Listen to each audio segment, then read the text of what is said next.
আসসালামু আলাইকুম। আশা করি সবাই ভালো আছেন। আজকের ভিডিওটি হলো কমেন্ট সেকশনে আপনাদের করা প্রশ্নগুলো নিয়ে। একে একে আমি সবগুলোর প্রশ্নের উত্তর দিব এবং আপনাদের কনফিউশনগুলো দূর করার চেষ্টা করব।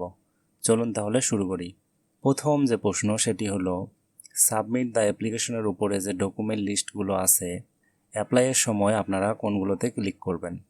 এর উত্তর হলো আবেদন করার সময় আপনি যে তথ্যগুলো দিয়েছেন সেটি প্রমাণ করতে যে ডকুমেন্টগুলো লাগে আপনি সেগুলোতে ক্লিক করবেন। আপনি ন্যাশনাল আইডি নম্বর দিয়েছেন তাহলে এখানে এনআইডিতে ক্লিক করবেন।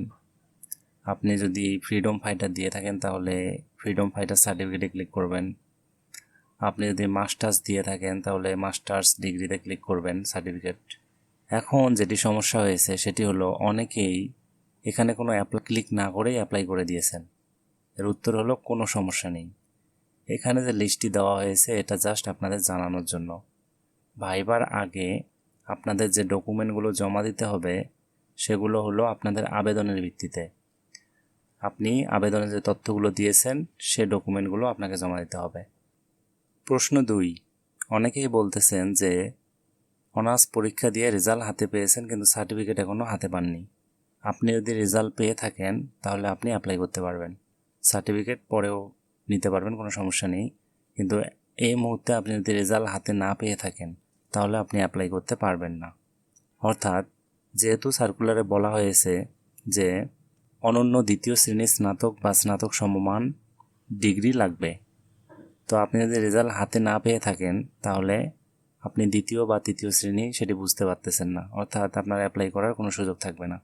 কিন্তু আপনি যদি রেজাল্ট পেয়ে থাকেন কিন্তু সার্টিফিকেট পাননি, আপনি অবশ্যই অ্যাপ্লাই করতে পারবেন। প্রশ্ন 3, অনেকেই বলতেছেন যে ডিগ্রি করেছেন তাহলে এখানে কি দেখাবেন, গ্রাজুয়েশন লেভেলে আপনি কি তথ্য দেবেন? যদি আপনি 3 বছরের ডিগ্রি কোর্স করে থাকেন তাহলে আপনি এখানে দেখাবেন পাস কোর্স। তারপর সাবজেক্ট বা ডিগ্রিতে আপনি এখানে আপনার যেটি সিলেক্ট করে দেবেন, বিএ, বিএসএস বা বিএসসি বা বিকম, যেটি আপনার সেটি সিলেক্ট করে দেবেন। এর পরের প্রশ্নটি হলো স্থায়ী ঠিকানা নিয়ে, অর্থাৎ বিবাহিত মেয়েরা স্থায়ী ঠিকানা হিসেবে কোনটি ব্যবহার করবেন, স্বামীর বাড়ির ঠিকানা নাকি বাবার বাড়ির ঠিকানা? যদি ভোটার আইডি কার্ডে স্বামীর বাড়ির ঠিকানা দেওয়া থাকে তাহলে স্থায়ী ঠিকানা হিসেবে স্বামীর বাড়ির ঠিকানা ব্যবহার করতে হবে। আর যদি ভোটার আইডি কার্ডে বাবার বাড়ির ঠিকানা দেওয়া থাকে তাহলে স্থায়ী ঠিকানা হিসেবে যে কোনো একটি ব্যবহার করতে পারবেন। বাবার বাড়ির ঠিকানাও ব্যবহার করতে পারবেন, স্বামীর বাড়ির ঠিকানাও ব্যবহার করতে পারবেন। তবে স্থায়ী ঠিকানা হিসেবে স্বামীর বাড়ির ঠিকানা ব্যবহার করা উত্তম, কারণ পোস্টিংয়ের সময় স্থায়ী ঠিকানা বিবেচনা করা হয়। তারপরের প্রশ্ন হলো এখানে কেয়ার অফ, অর্থাৎ কেয়ার অফে কার নাম দেবেন? কেয়ার অফে আপনি আপনার গার্ডিয়ানের নাম দেবেন, আপনার বাবার নাম, স্বামীর নাম বা মায়ের নাম, যার ইচ্ছা নাম দিতে পারেন, কোনো সমস্যা নেই। আপনার যে গার্ডিয়ান তার নাম দিবেন। অনেকেই বলতেছেন যে এখানে ভুল করে কেউ ঠিকানা দিয়ে ফেলেছেন, সেটাও কোনো বড় সমস্যা নয়, তো এটার জন্য আপনাদের কোনো সমস্যায় পড়তে হবে না। তারপরের সমস্যাটি হলো অভিজ্ঞতা নিয়ে। অনেকেই বলতেছেন অভিজ্ঞতা দেখাবেন কিনা। যদি আপনার কাছে আপনার অভিজ্ঞতার ডকুমেন্ট থেকে থাকে তাহলে আপনি এক্সপিরিয়েন্সে ক্লিক করে তথ্যগুলো দিতে পারেন। কিন্তু যদি আপনার কাছে কোনো লিখিত ডকুমেন্ট না থাকে তাহলে আপনি এটা দিবেন না। তারপরের সমস্যাটি হলো এখানে বাংলায় যে ফর্মটি পূরণ করতে হয়, এখানে যোগাযোগের ঠিকানা কিভাবে দিবেন? এটা আপনি প্রথমে আপনাদের গ্রামের নাম, কমা দিয়ে আপনার থানা, জেলা, এভাবে দিতে পারেন, কোনো সমস্যা নেই। তারপরের প্রশ্নটি হলো এক্সাম সেন্টার, অর্থাৎ আপনার বাসা হলো ঢাকা, আপনি চট্টগ্রামে এক্সাম সেন্টার দিতে পারবেন কিনা? উত্তর হলো আপনি পারবেন। আপনার যেখানে সুবিধা হয় আপনি সেখানে এই সেন্টার দিয়ে পরীক্ষা দিতে পারবেন, কোনো সমস্যা নেই। এর পরের প্রশ্নটি হলো অনেক গুরুত্বপূর্ণ একটি প্রশ্ন, সেটি হলো অনেকের সার্টিফিকেটের সাথে এনআইডি কার্ডের নামের মিল নেই, তাহলে এখন আপনি কোন তথ্যগুলো এখানে পূরণ করবেন, এনআইডি তথ্য নাকি আপনার সার্টিফিকেটের তথ্য? এর উত্তর হলো যে কোনো অ্যাপ্লাই বা যে কোনো জায়গায় ফর্ম পূরণের সময় সব সময় আপনার সার্টিফিকেটের তথ্য ব্যবহার করবেন। অর্থাৎ আপনার সার্টিফিকেটের নামের যে বানান দেয়া আছে, আপনার বাবার নামের বানান, মায়ের নামের বানান, ঠিকানা, অলওয়েজ সার্টিফিকেটের তথ্য ব্যবহার করবেন। আর সার্টিফিকেট দিয়ে এনআইডি কার্ডের নাম সংশোধন করা যায়, তো আপনি নির্বাচন অফিসে যোগাযোগ করে এটি ঠিক করে নিতে পারবেন। পরের সমস্যাটি হলো, যারা আলিয়া মাদ্রাসা থেকে পড়তেছেন তাদের দাখিল আলিম সার্টিফিকেটে জেনারেল লেখা, গ্রুপ জেনারেল, অর্থাৎ জেনারেল মানে হলো মানবিক। তাহলে আপনি এখানে দাগানোর সময়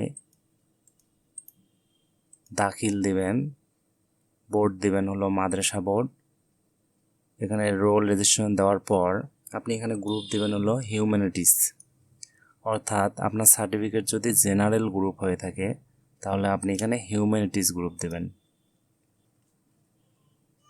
তারপরে সমস্যাটি হলো, যারা ফাজিল পড়তেছেন যদি 3 বছরের কোর্স হয় তাহলে আপনি এখানে পাস কোর্স দিবেন। দেওয়ার পর সাবজেক্টে আপনি ক্লিক করে যদি এই 4টির কোনোটি না হয় তাহলে আপনি আদার্সে ক্লিক করে আপনার সাবজেক্টটি লিখে দিবেন। কিন্তু যদি আপনার কোর্স 4 বছরের হয় তাহলে আপনি এখানে অনার্সে ক্লিক করবেন। তারপর সাবজেক্টে আপনার সাবজেক্ট খুঁজে পাবেন, আপনি সেই সাবজেক্টটি ক্লিক করে দিবেন। এরপর অনেকে আবেদন ফি জানতে চাচ্ছেন। আবেদন ফি হলো 150 টাকা। এর সাথে SMS চার্জ কাটবে এবং ভ্যাট কাটতে পারে কিছু। সর্বশেষ একটি হলো, অনেকে ওপেন ইউনিভার্সিটি থেকে ডিগ্রি কমপ্লিট করেছেন, তারাও অ্যাপ্লাই করার সময় এখানে পাস কোর্সে ক্লিক করবেন। তারপর সাবজেক্টে সিলেক্ট করে আদার্সে ক্লিক করে আপনার সাবজেক্টটি দিবেন। সবশেষে আমি একটি তথ্য জানাতে চাই, সেটি হলো এই আবেদন ফর্মে কিছু তথ্য আছে যেগুলো হলো মেজর আর কিছু আছে মাইনর, অর্থাৎ আপনি যদি আপনার স্থায়ী ঠিকানা ভুল দেন তাহলে আপনার অনেক সমস্যা হবে, অর্থাৎ আপনাকে অ্যাপ্লিকেশনটি বাতিল করতে হবে। এরপর আপনি যদি আপনার জন্ম তারিখ ভুল দেন, এটিও অনেক বড় একটি সমস্যা। তারপর আপনার জেন্ডার মেলের জায়গায় যদি ফিমেল দেন, এটিও বড় সমস্যা। তারপর আপনি যদি ফ্রিডম ফাইটার নন কিন্তু আপনি এখানে ফ্রিডম ফাইটার সিলেক্ট করে দিলেন। তারপর আপনি ক্ষুদ্র নিগোষ্ঠীর লোক নন কিন্তু আপনি এখানে ইয়েস করে দিলেন, এগুলো অনেক বড় সমস্যা। এই ভুলগুলো করলে আপনাকে অ্যাপ্লিকেশন বাতিল করতে হবে এবং তারপর আবার নতুন করে অ্যাপ্লাই করতে হবে। আশা করি আপনাদের সকল কনফিউশন দূর হয়েছে। এরপরে যদি আপনাদের কোনো প্রশ্ন থেকে থাকে তাহলে অবশ্যই কমেন্টে জানাবেন এবং ভিডিওটি ভালো লেগে থাকলে অবশ্যই সাবস্ক্রাইব করবেন। ধন্যবাদ সবাইকে।